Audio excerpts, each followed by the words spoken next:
Հիշում եք օրեր առաջ ինչ էին ասում։ Շուտով մենք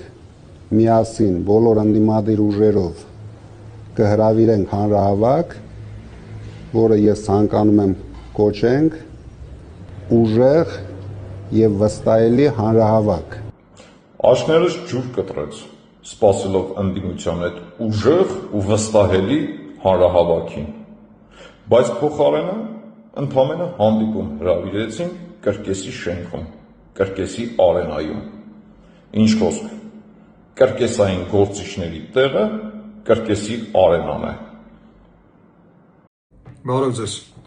Այսօր օգտատերն ինձ մի հարց է տվել, որի պարզաբանումը կարծում եմ շատերիդ համար կարևոր է։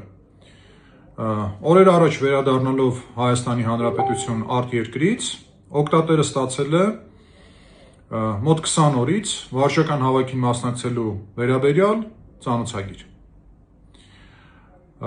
Փորձել է այդ ընթացքում մեկնել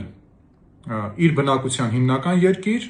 կարգավորել իր ընթացիկ գործերը, որից հետո վերադառնալ Հայաստանի Հանրապետություն եւ կատարել հայրենիքի առջև իր պարտքը մասնակցելու վարչական հավաքին, որովհետեւ իր խոսքերով ինքը նպատակ չունի խուսափելու վարչական հավաքից, որովհետեւ հասկանում են նաեւ այդ խուսափելու քրեաիրավական բոլոր բացասական հետևանքները, բայց պարզվել է, որ իր ասելով իր սեկտը փակ է եւ ինքը Հայաստանի Հանրապետությունը լքել չի կարող մինչեւ այդ վարչական հավաքի մեկնարկը։ Հիմա հարցնում է ինձ, թե պետությունը իրավունք ուներ արդյոք սահմանափակելու իր սեկտը, թե ոչ։ Պատասխանում, որ ոչ։ Առիթ ունեցել եմ ասելու, որ սեկտը կարող է փակվել երկու պարտադիր միաժամանակյա վավերապայմանի առկայության դեպքում։ Առաջին, անձը քրեական վարույթով արդեն իսկ մեղադրյալ է, սա առաջին վավերապայմանն է, եւ երկրորդ, անձի նկատմամբ մեղադրյալի դատավարական կարգավիճակում ընտրվել է խափանման միջոց բացակայելու արգելք։ Եթե այս երկու պարտադիր վավերապայմաններից մեկը բացակայում է, ընդ որում երկրորդ վավերապայմանը բխում է առաջինից, ապա անձի սեկտի փակելը անթույլատրելի է, անօրինական է, հակաիրավական է եւ բողոքարկելի գործընթաց է։ Հետևաբար բոլորդ իմացեք, եթե դուք չունեք քրեական վարույթով